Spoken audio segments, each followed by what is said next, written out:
Hey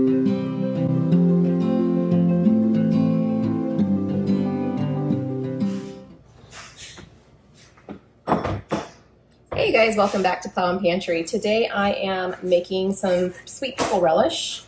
This will be the first batch of the season, but I'm sure I will end up making more batches of this. It is something we use a lot of during the year, so I usually end up making quite a bit of it. And we're on our last jar for the year, so I'm glad that it's time to make more.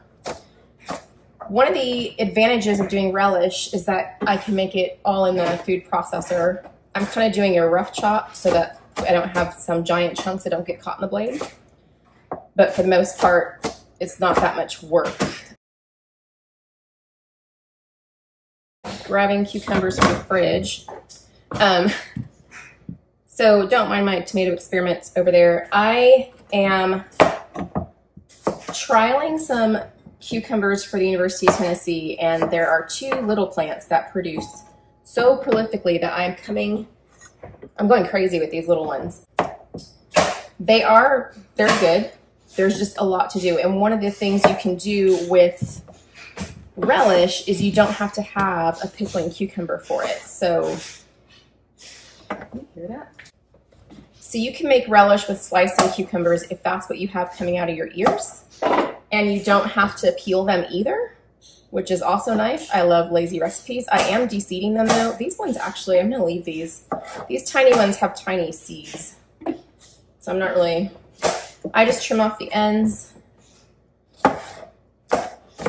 do a rough chop. I need about 4 cups of cucumbers. I have 1 red bell pepper I just put in here. I need to go out to the garden and pick a green pepper. This one was just already in my fridge. And I also need to go get some of my onions off of the back porch. They're out there curing. Some of them are out there curing, and I need a couple of cups of onions for this. So I am just chopping up veggies roughly and getting them in the food processor.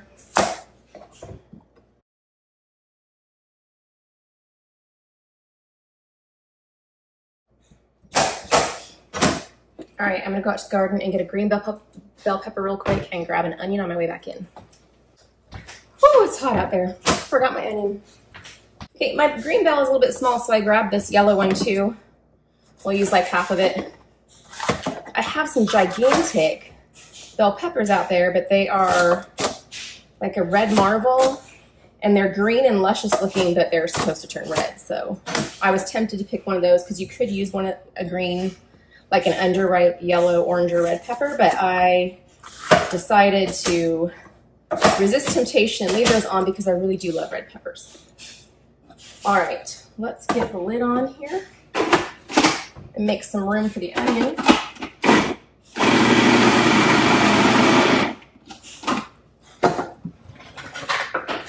Just walking out for a couple seconds made me so hot.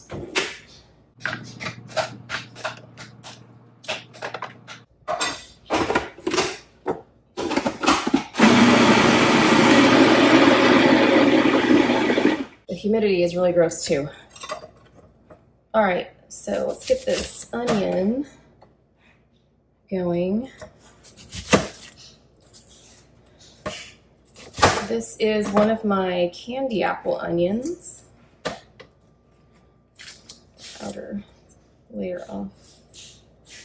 And ordinarily I would pull out my onion chopper that I got. I love that thing, but since this is going in the food processor, that would be kind of redundant. I don't have to like mince it in tiny pieces to go in here.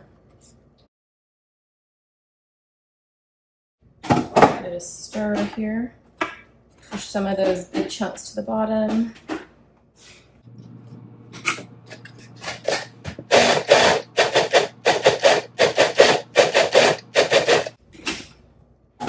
Almost there. Just got a couple things I want to get chopped up.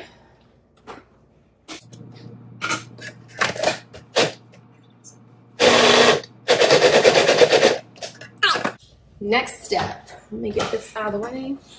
Chop that in there. I need a bowl. This goes in the bowl. It's leaking all over because it's very juicy. And what I do at this point is besides clean this up. I look for any big chunks that I might just want to put back in by themselves, and I fish them out. It's usually not very many, but there are often at least a couple chunks. There's one. If you just stir around your relish, you will find it. A couple small, but bigger than the rest of the things. Not bad this time. All right, let me just chop this up real quick.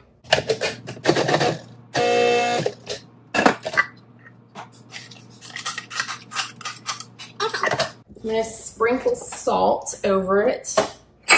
Just a 1/4 cup. I'm almost out of my sea salt here. You can use pickling salt or real sea salt.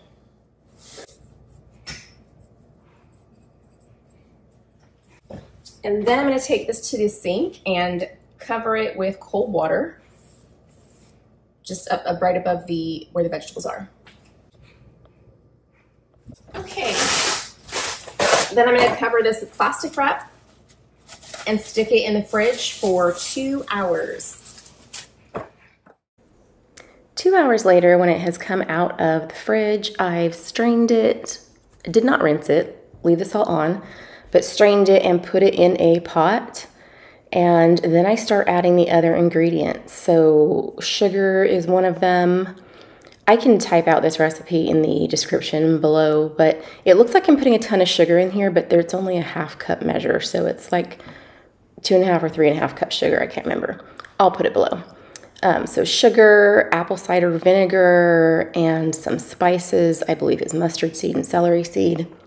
And then you bring it to a boil, and once it is to a boil, you leave it going for 10 minutes. After the 10 minutes, I once again strained it, but I keep the liquid this time. So I strain it into a bowl and keep the liquid underneath and put the relish into another bowl so that when I put the relish in the jars, I don't have too much liquid. It's not gonna be runny, but I have liquid I can pull from to top off the jars because you do put a little bit back in the jar. This does take, I think, 3 or 4 batches because my strainer is not that big. And so it took me a few times of getting it in. I didn't go really crazy about trying to push every ounce of liquid out. Relish does have a little bit of liquid. I was just getting the most amount out that could come out pretty quickly and easily. My jars had been sterilizing in the canner while I was cooking the relish, so they're ready to go the same time that my relish is. So I'm pulling them out. I'm pulling out 7 half-pint jars here, and I do that because normally my recipe makes 6 jars, and I, for some reason, only got 3.5 today. I'm not sure why it decreased so much. It's the same recipe I've used for years. But I also always put an extra jar, one more than I think I'm gonna need when I'm water bath canning, because it really kind of sucks to get the canning done and have enough left to make a whole nother jar and you don't have one sterilized and ready to go. And if I don't use it, it can just cool down and go back on the shelf. So there's no harm in sticking one in there with the other jars. So I get these filled up. They need a 1/2-inch headspace, and I get the relish in and then top with a little liquid to that 1/2-inch mark, kind of even it out. Wipe the rims, put the lids on, and they go in the canner normally for 10 minutes, but at my altitude for 15. I had to swap out one of my lids when I pulled it out of the package. I had heated it, they were sitting in hot water, so they were ready to go in here. But I have had for the 3rd time this summer, one of my ball lids being dented in the side. Like it's not a circle all the way around, it's got a dent that could prevent it from sealing. So I've had to toss a few, which is not something I've experienced in the past. And I was wondering if any of you guys have come across that with your lids. Not even just like having failed seals and stuff like that, but just coming to you even unusable, like just not the same quality that they used to be. I do really love my other lids that I've been getting from Azure. I will link Azure and those lids below because they have been amazing. I'm going to get more. They are a superb brand. I'm going to be getting more soon. The ones I got on here, though, they were popping right away as these came out, and they were fine. but it's just been frustrating. Anyways, that is how I make my sweet pickle relish. Thank you guys so much for joining me today. I hope that you enjoyed this. I hope you learned something, and I hope I see you again on the next video. Have a great day, you guys.